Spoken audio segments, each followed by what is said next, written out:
I'm very sorry I can't be at the anti-austerity demonstration today in London. I'm campaigning in Liverpool.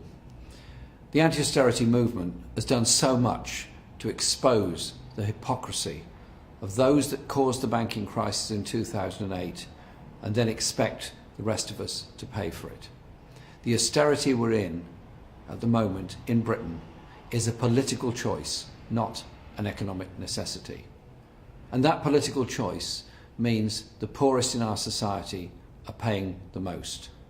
Our movement has to force this government to account and force onto the agenda a completely alternative economic strategy about an economy that works for all, not the few.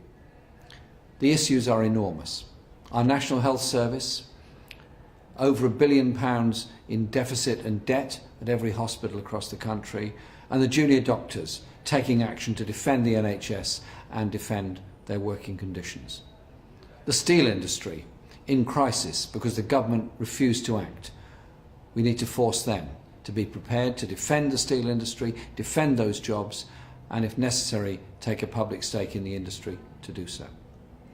We have a housing crisis that affects millions across Britain, either living in overcrowded accommodation, paying excessive rents in the private rented sector, or desperately waiting for a council house yet to be built.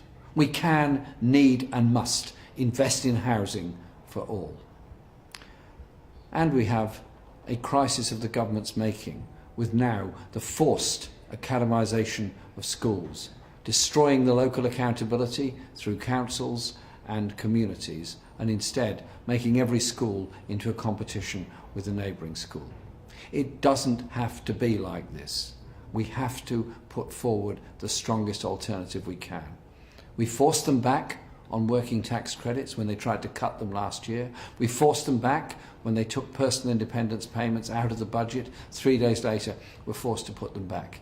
The anti-austerity movement here in the United States, across Europe, is showing the way that popular feeling is we have to invest in people, invest in a society, and not destroy the public services that our generation is benefiting from and our previous generations built up for us. It's really power in our hands to change things, to change society. It's democratic power that will bring about that change, and it's working.